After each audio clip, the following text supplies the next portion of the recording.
kahit na malayo kami, ang mga puso namin are still there, you know, and therefore we feel responsible.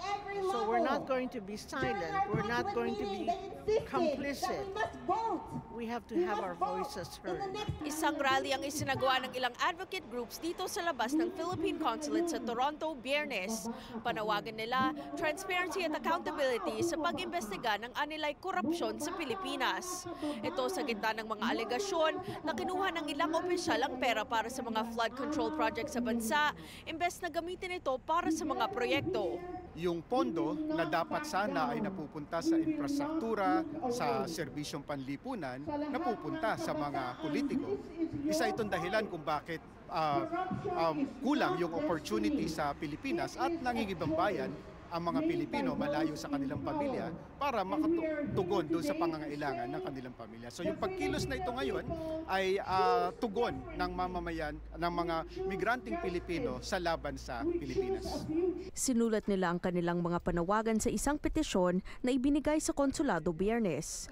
Bukod sa mga panawagan tungkol sa flood control, nais din daw ng mga grupo na magkaroon ng transparency sa action funds na ibinibigay sa mga migrante o pondong inilaan para sa migrant legal aid, repatriation o welfare support. May mga reports na magkaiba yung amount na ibinibigay sa Vancouver dito sa Toronto, pero parehas lang yung kaso. Kaya kasama sa demand namin ay maglabas ang Department of Migrant Workers ng information kung magkano yung allocated budget at magkano yung pondong inaasahan depende doon sa pangangailangan. Positibo namang tinanggap ng konsulado ang mga panawagan ng mga advocate.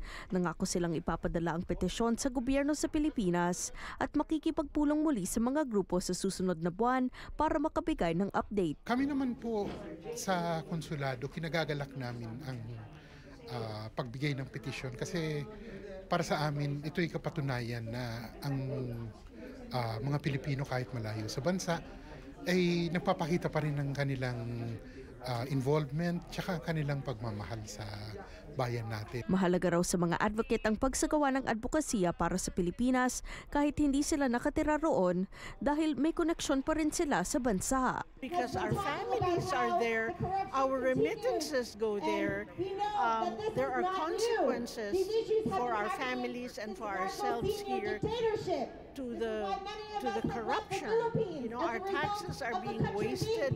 We work so hard here for our families back home, and they're not benefiting from any of the remittances of our hard work because all the wealth is being pocketed by the politicians. Bukod sa rally, magkakaroon din ng No Remittance Day sa Disyembre, isang global action laban sa gobyerno ng Pilipinas.